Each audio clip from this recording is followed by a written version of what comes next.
जय हिंद साथियों। आज के इस सेशन में हम पॉलिटी की क्लास 5 कंप्लीट करने वाले हैं, जिसमें पॉलिटी की एक बहुत ही महत्वपूर्ण टॉपिक राज्य के नीति निर्देशिक तत्व, जिसे शॉर्ट फॉर्म में डीपीएसपी कहा जाता है, को कंप्लीट करने वाले हैं। दोस्तों, अगर आप लोग पॉलिटी को टॉपिक बाय टॉपिक एमसीक्यू माध्यम से कवर करना चाहते हैं तो आप हमारे पिछली वीडियोस को देखना ना भूलिएगा। दोस्तों, आपको यहाँ पर जो है complete polity topic by topic MCQ माध्यम से कंप्लीट करवाए जाएंगे। आइए सेशन स्टार्ट करते हैं। अगर आप लोग चैनल पर पहली बार आए हैं तो चैनल को सब्सक्राइब करना ना भूलिएगा। तो दोस्तों, हमारा पहला क्वेश्चन क्या है?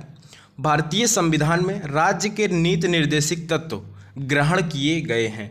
तो कहाँ से? तो ब्रिटेन के संविधान से ग्रहण किए गए हैं, आयरलैंड के संविधान से, पूर्व सोवियत संघ के संविधान से, या फिर जो है फ्रांस के संविधान से ग्रहण किए गए हैं।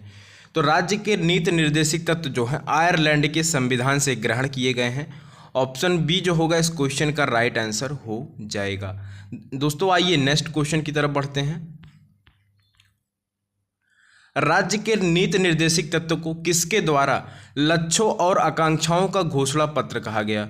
तो लक्ष्यों और आकांक्षाओं का घोषणा पत्र जो है राज्य के नीति निर्देशिक तत्व को किसके द्वारा कहा गया था? तो डॉक्टर भीमराव अंबेडकर के द्वारा कहा गया था, जवाहरलाल नेहरू जी के द्वारा, राजेंद्र प्रसाद के द्वारा, या फिर जो है केसी व्हीयर द्वारा कहा गया था। तो किसके द्वारा कहा गया था? तो प्यारे साथियों, केसी व्हीयर द्वारा जो है कहा गया था। क्या? लक्ष्यों और आकांक्षाओं का घोषणा पत्र जो है राज्य के नीति निर्देशिक तत्व को कहा गया था। तो ऑप्शन डी जो होगा इस क्वेश्चन का राइट आंसर हो जाएगा। आइए नेक्स्ट क्वेश्चन की तरफ बढ़ते हैं। भारतीय संविधान के किस अनुच्छेद में राज्य के नीति निर्देशिक तत्वों का उल्लेख है? तो प्यारे साथियों, भारतीय संविधान के किस आर्टिकल में जो है राज्य के नीति निर्देशिक तत्वों का जो है उल्लेख किया गया है? तो किस आर्टिकल में? आर्टिकल 33 से लेकर आर्टिकल 46 तक, आर्टिकल 34 से लेकर आर्टिकल 48 तक, आर्टिकल 36 से लेकर आर्टिकल 51 तक, या फिर आर्टिकल 34 से लेकर आर्टिकल 52 तक। तो कहाँ से कहाँ तक इसका उल्लेख किया गया है? तो प्यारे साथियों, आर्टिकल 36 से आर्टिकल 36 से लेकर आर्टिकल 51 तक जो है इसका उल्लेख किया गया है। ऑप्शन सी जो होगा इस क्वेश्चन का राइट आंसर हो जाएगा। साथ में जो है किस भाग में इसका उल्लेख किया गया है? तो भाग 4 में जो है इसका उल्लेख किया गया है। किसमें? तो भाग 4 में जो है डीपीएसपी का उल्लेख किया गया है। तो प्यारे साथियों, अगर क्वेश्चन से जुड़ा आपको कोई डाउट हो तो आप लोग कमेंट बॉक्स में कमेंट करके अपना क्वेश्चन पूछ सकते हैं। आइए नेक्स्ट क्वेश्चन देखते हैं। क्वेश्चन नंबर 4 क्या है? राज्य के नीति निर्देशिक तत्व में निम्नलिखित में से किन किन प्रकार के सिद्धांत अंतर्निहित हैं? तो प्यारे साथियों, डीपीएसपी में जो है निम्नलिखित तत्वों में से कौन कौन से सिद्धांत अंतर्निहित हैं? तो आर्थिक सिद्धांत अंतर्निहित है, सामाजिक सिद्धांत, प्रशासनिक सिद्धांत, या फिर जो है उपयुक्त सभी अंतर्निहित है। तो कौन से सिद्धांत अंतर्निहित हैं? तो प्यारे साथियों, ये सारे अंतर्निहित है। तो इस क्वेश्चन का राइट आंसर जो हो जाएगा हमारा ऑप्शन डी, उपयुक्त सभी जो होगा इस क्वेश्चन का राइट आंसर हो जाएगा। तो आइए नेक्स्ट क्वेश्चन की तरफ बढ़ते हैं। नेक्स्ट क्वेश्चन हमारा क्या है? भारतीय संविधान के किस अनुच्छेद में पर्यावरण की रक्षा एवं सुधार करना तथा वन्य जीवों की सुरक्षा करना जो है किस अनुच्छेद में जो है इसका वर्णन किया गया है? तो प्यारे साथियों, किस अनुच्छेद में किया गया है? तो अनुच्छेद 48A में जो है इसका उल्लेख किया गया है। किसका उल्लेख किया गया है? कि जो है किसका? पर्यावरण की रक्षा एवं सुधार करना तथा वनों एवं वन्य जीवों की जो है रक्षा करना, अनुच्छेद 48A में जो है इसका उल्लेख किया गया है। या जो है 42वें संवैधानिक संशोधन के तहत जो है जोड़ा गया था। किस संशोधन के तहत? तो 42वें संवैधानिक संशोधन के तहत जो है अनुच्छेद 48A को जो है जोड़ा गया था। तो इस क्वेश्चन का राइट आंसर ऑप्शन डी हो जाएगा। आइए नेक्स्ट क्वेश्चन देखते हैं। नेक्स्ट क्वेश्चन हमारा क्या है? भारतीय संविधान में राज्य के नीति निर्देशिक तत्व सिद्धांतों को शामिल करने के पीछे मुख्य उद्देश्य क्या था? तो प्यारे साथियों, भारतीय संविधान में जो है डीपीएसपी या राज्य के नीति निर्देशिक तत्वों को शामिल करने का मुख्य उद्देश्य क्या था? कल्याणकारी राज्य की स्थापना करना था, धर्मनिरपेक्ष राज्य की स्थापना करना था, सरकार के निरंकुश कार्यों पर नियंत्रण रखना था, या फिर जो है नागरिक के विकास के लिए सर्वोत्तम अवसर प्रदान करना था। तो प्यारे साथियों, क्या हो जाएगा इसका सही उत्तर? तो डीपीएसपी को लागू करने का मुख्य उद्देश्य जो था कल्याणकारी राज्य की स्थापना करना जो है इसका मुख्य उद्देश्य था। ऑप्शन ए जो होगा इस क्वेश्चन का राइट आंसर हो जाएगा। आइए नेक्स्ट क्वेश्चन देखते हैं। इनमें से कौन राज्य के नीति निर्देशिक सिद्धांतों में शामिल नहीं है? तो प्यारे साथियों, कौन जो है राज्य के नीति निर्देशिक सिद्धांतों में शामिल नहीं है? तो मद्य निषेध शामिल नहीं है, काम का अधिकार, समान कार्य हेतु समान वेतन, या फिर जो है सूचना का अधिकार शामिल नहीं है। तो कौन शामिल नहीं है इसमें? तो प्यारे साथियों सूचना का अधिकार जो है इसमें शामिल नहीं है। यह जो किस में शामिल है? तो यह मूल अधिकार की धारा 19(1) में जो है इसको सम्मिलित किया गया। किसमें? तो मूल अधिकार की धारा 19(1) में जो है इसको सम्मिलित किया गया है। तो प्यारे साथियों इस क्वेश्चन का राइट आंसर क्या हो जाएगा? ऑप्शन डी हो जाएगा। कौन? सूचना का अधिकार जो है राज्य के नीति निर्देशित तत्व सिद्धांत में सम्मिलित नहीं है। आइए नेक्स्ट क्वेश्चन देखते हैं। इसके पिछली वीडियोस में हमने मूल अधिकार को कंप्लीट करवाया है।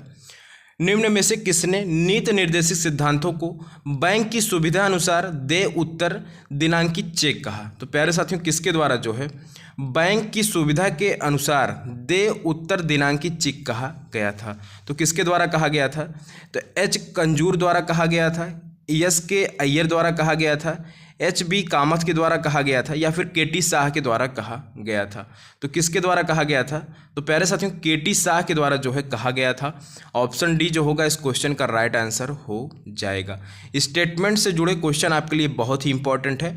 अब आर्टिकल से जुड़े डायरेक्ट क्वेश्चन आपसे बहुत ही कम पूछे जा रहे हैं। नेक्स्ट क्वेश्चन हमारा क्या है? किस संवैधानिक संशोधन अधिनियम में राज्य के नीति निर्देशित तत्व को मौलिक अधिकार की अपेक्षा अधिक प्रभावशाली बनाया गया? तो प्यारे साथियों किस संवैधानिक संशोधन के तहत बनाया गया था? तो 42वें संवैधानिक संशोधन 1976 के तहत जो है राज्य के नीति निर्देशित तत्व को जो है मूल अधिकार की अपेक्षा अधिक प्रभावशाली बनाया गया था। तो ऑप्शन ए जो होगा इस क्वेश्चन का राइट आंसर हो जाएगा। सारे क्वेश्चन आपके लिए बहुत ही इंपॉर्टेंट है। नेक्स्ट क्वेश्चन हमारा क्या है? नीति निर्देशित सिद्धांत है। तो प्यारे साथियों नीति निर्देशित सिद्धांत या डीपीएसपी क्या है? यह जो है वाद योग्य है, वाद योग्य नहीं है, मौलिक अधिकार है, उपरोक्त में से कोई नहीं है। तो प्यारे साथियों डीपीएसपी क्या है? यह जो है वाद योग्य नहीं है। ऑप्शन बी जो होगा इस क्वेश्चन का राइट आंसर नहीं हो जाएगा। तो इस क्वेश्चन का राइट आंसर ऑप्शन बी होगा। डीपीएसपी जो है वाद योग्य नहीं है। इस क्वेश्चन का राइट आंसर ऑप्शन बी होगा। आइए नेक्स्ट क्वेश्चन देखते हैं। निर्देशिक तत्वों का क्रियान्वयन निम्नलिखित में से किस पर निर्भर करता है? तो प्यारे साथियों निर्देशिक तत्व का क्रियान्वयन जो है किस पर निर्भर करता है? तो स्वतंत्र न्यायपालिका पर निर्भर करता है, राष्ट्रपति की इच्छा पर, सशक्त विपक्ष पर, या फिर जो है सरकार के पास उपलब्ध संसाधनों पर निर्भर करता है। तो किस पर निर्भर करता है? तो प्यारे साथियों सरकार के पास उपलब्ध संसाधनों पर जो है राज्य का नीति निर्देशित तत्व सिद्धांत जो है निर्भर करता है। तो ऑप्शन डी जो होगा इस क्वेश्चन का राइट आंसर हो जाएगा। प्यारे साथियों नीति निर्देशित तत्व क्या है कि राज्य के द्वारा जो है एक कल्याणकारी योजना है जो लोगों को जो है समय समय पर नए नए अवसर जो है प्रदान किए जाते हैं। तो इस क्वेश्चन का राइट आंसर ऑप्शन डी हो जाएगा। नेक्स्ट क्वेश्चन हमारा क्या है? मूल अधिकार और राज्य के नीति निर्देशित तत्व में क्या अंतर है? तो प्यारे साथियों मूल अधिकार और राज्य के नीति निर्देशित तत्व में जो है क्या अंतर है? तो मूल अधिकार जो है वह वाद योग्य है, मूल अधिकार जो है यह वाद योग्य, जबकि नीति निर्देशित तत्व जो है वाद योग्य नहीं है। इस क्वेश्चन का राइट आंसर जो होगा ऑप्शन सी हो जाएगा।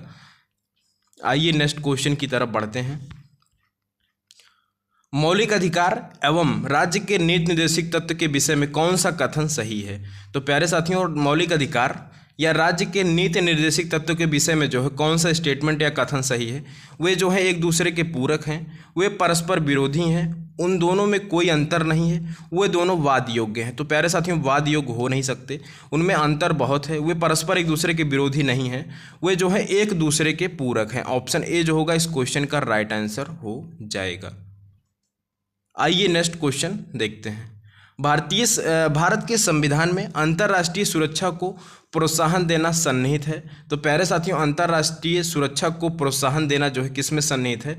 तो राज्य के नीति निर्देशिक तत्व के जो है किसमें? तो राज्य के नीति निर्देशिक तत्व के अनुच्छेद 51 में जो है इसका उल्लेख किया गया है। क्या उल्लेख किया गया है? अंतर्राष्ट्रीय शांति और सुरक्षा बनाए रखने के लिए जो है अनुच्छेद 51 में इसका वर्णन किया गया है। तो इस क्वेश्चन का राइट आंसर ऑप्शन बी हो जाएगा। नेक्स्ट क्वेश्चन हमारा क्या है? समान कार्य के लिए समान वेतन भारत के किस संविधान में सुनिश्चित किया गया? तो प्यारे साथियों समान कार्य के लिए समान वेतन जो है या इसका उल्लेख जो है कहाँ पर किया गया है? तो राज्य के नीति निर्देशित सिद्धांत में जो है इसका उल्लेख किया गया है। ऑप्शन डी जो होगा इस क्वेश्चन का राइट आंसर हो जाएगा। नेक्स्ट क्वेश्चन हमारा क्या है? मूलभूत सिद्धांत में कौन से भाग में राज्य लोक कल्याण की संकल्पना सम्मिलित की गई है? तो प्यारे साथियों मूलभूत संविधान के कौन से भाग में जो है राज्य लोक कल्याण की संकल्पना जो है सम्मिलित की गई है। तो किस भाग में की गई है? तो राज्य के नीति निर्देशिक तत्व में जो है सम्मिलित किया गया है। प्यारे साथियों, यह जो है राज्य की एक लोक कल्याणकारी संकल्पना है, जिसमें राज्य जो है अपने बजट के अकॉर्डिंग जो है लोगों को जो है कुछ चीज़ें उपलब्ध कराती रहती है। ऑप्शन डी जो होगा इस क्वेश्चन का राइट आंसर हो जाएगा। नेक्स्ट क्वेश्चन हमारा क्या है? राज्य के नीति निर्देशिक सिद्धांतों के अनुसार किस आयु तक के बच्चों को निःशुल्क एवं अनिवार्य शिक्षा देने की आशा की जाती है? तो प्यारे साथियों, किस वर्ष के बच्चों तक? तो 14 वर्ष के बच्चों तक जो है निःशुल्क और अनिवार्य शिक्षा देने की आशा जो है राज्य के नीति निर्देशिक सिद्धांत के अनुसार किया जाता है। तो ऑप्शन ए जो होगा इस क्वेश्चन का राइट आंसर हो जाएगा। नेक्स्ट क्वेश्चन हमारा क्या है? समान न्याय और निःशुल्क विधिक सहायता का प्रावधान संविधान के किस अनुच्छेद में है? तो प्यारे साथियों, समान न्याय और निःशुल्क विधिक सहायता का जो प्रावधान है वो संविधान के किस अनुच्छेद में किया गया है? तो अनुच्छेद 39A में जो है इसका उल्लेख किया गया है। ऑप्शन बी जो होगा इस क्वेश्चन का राइट आंसर हो जाएगा। प्यारे साथियों, अनुच्छेद 39A को जो है किस संशोधन के तहत जोड़ा गया था? तो 42वें संवैधानिक संशोधन 1976 के तहत जो है इसको जोड़ा गया था। तो ऑप्शन बी जो होगा इस क्वेश्चन का राइट आंसर हो जाएगा। दोस्तों, अगर आप लोग चैनल पर पहली बार आए हैं तो चैनल को सब्सक्राइब करना ना भूलिएगा। भारतीय संविधान के निम्नलिखित अनुच्छेदों में से कौन सा अनुच्छेद राज्य सरकार को ग्राम पंचायतों के संगठित करने का निर्देश देता है? तो प्यारे साथियों, ग्राम पंचायतों का गठन जो है किस अनुच्छेद में इसका वर्णन किया गया है? तो अनुच्छेद 40 में जो है राज्य के नीति निर्देशिक तत्व के आर्टिकल 40 में जो है ग्राम पंचायतों के गठन के बारे में जो है उल्लेख किया गया है। ऑप्शन बी जो होगा इस क्वेश्चन का राइट आंसर हो जाएगा। नेक्स्ट क्वेश्चन हमारा क्या है? भारतीय नागरिकों के लिए एक समान सिविल संहिता प्राप्त करने की बात की गई है। तो प्यारे साथियों, समान सिविल संहिता प्राप्त करने की बात जो है किस में कही गई है? तो अनुच्छेद 44 में जो है इसकी बात की गई है। ऑप्शन बी जो होगा इस क्वेश्चन का राइट आंसर हो जाएगा। प्यारे साथियों, हिंदी में इसके जो हम लोग समान आचार संहिता भी जो है कहते हैं। तो ज़्यादातर क्वेश्चन आपको इसी से देखने को मिलेगा कि भारतीय नागरिकों को समान आचार संहिता जो है किस में प्रदान किया गया है? तो आर्टिकल 44 में जो है प्रदान किया गया है। इस क्वेश्चन का राइट आंसर ऑप्शन बी हो जाएगा। नेक्स्ट क्वेश्चन हमारा क्या है? संविधान के किस अनुच्छेद में न्यायपालिका का कार्यपालिका से पृथक्करण का उल्लेख किया गया है? तो प्यारे साथियों, न्यायपालिका को और कार्यपालिका को जो है किस अनुच्छेद में पृथक्करण कर दिया गया है? तो प्यारे साथियों, राज्य के नीति निर्देशिक तत्व के जो है अनुच्छेद 50 या आर्टिकल 50 में जो है कार्यपालिका को न्यायपालिका से जो है अलग कर दिया गया है। तो ऑप्शन डी जो होगा इस क्वेश्चन का राइट आंसर हो जाएगा। नेक्स्ट क्वेश्चन हमारा क्या है? राज्य के नीति निर्देशिक सिद्धांत में किस अनुच्छेद का संबंध अंतर्राष्ट्रीय शांति सुरक्षा से संवर्धन से है? तो प्यारे साथियों, अंतर्राष्ट्रीय शांति और सुरक्षा का संबंध जो है किस अनुच्छेद से है? तो राज्य के नीति निर्देशिक तत्व के धारा 51 से जो है इसका संबंध है। ऑप्शन बी जो होगा इस क्वेश्चन का राइट आंसर हो जाएगा। डीपीएसपी की धारा 51 में जो है अंतर्राष्ट्रीय शांति और सुरक्षा के बारे में जो है बात की गई है। नेक्स्ट क्वेश्चन हमारा क्या है? भारतीय संविधान के किस अनुच्छेद द्वारा निम्न दुर्बल वर्गों की शिक्षा संबंधित सुरक्षा प्रदान की गई है? तो प्यारे साथियों, निम्न तथा दुर्बल वर्गों के शिक्षा तथा सुरक्षा संबंधित जो अधिकार है वो किस अनुच्छेद में प्रदान किए गए हैं? तो प्यारे साथियों, ये जो है किस में प्रदान किया गया है? तो अनुच्छेद 46 में जो है प्रदान किया गया है।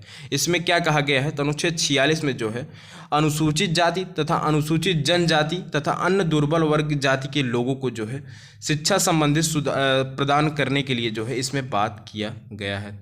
तो ऑप्शन बी जो होगा इस क्वेश्चन का राइट आंसर हो जाएगा। नेक्स्ट क्वेश्चन हमारा क्या है? काम करने के अधिकार को राज्य के नीति निर्देशिक तत्वों में निम्नलिखित में से किस अनुच्छेद के अंतर्गत रखा गया है? तो प्यारे साथियों, काम करने के अधिकार को जो है किस अनुच्छेद के अंतर्गत रखा गया है? तो अनुच्छेद 41 के अंतर्गत जो इसका वर्णन किया गया है, काम, शिक्षा तथा लोक सहायता के बारे में जो है कहा गया है। तो ऑप्शन सी जो होगा इस क्वेश्चन का राइट आंसर हो जाएगा। प्यारे साथियों, आज के इस 24 क्वेश्चन में आप लोग ज़रूर बताइएगा कि 24 क्वेश्चन में से जो है आप लोगों ने कितने अटैम्प्ट किए और आपके कितने क्वेश्चन सही हो रहे हैं। प्यारे साथियों, क्वेश्चन जो है इजी टू मॉडरेट थे, हार्ड लेवल के क्वेश्चन भी कुछ इसमें इंक्लूड किए गए थे। तो प्यारे साथियों, आप लोग ज़रूर बताइएगा कमेंट बॉक्स में कमेंट करके। मिलते हैं ऐसी ही नेक्स्ट वीडियो के साथ, तब तक के लिए जय हिंद, टेक केयर, बाय बाय।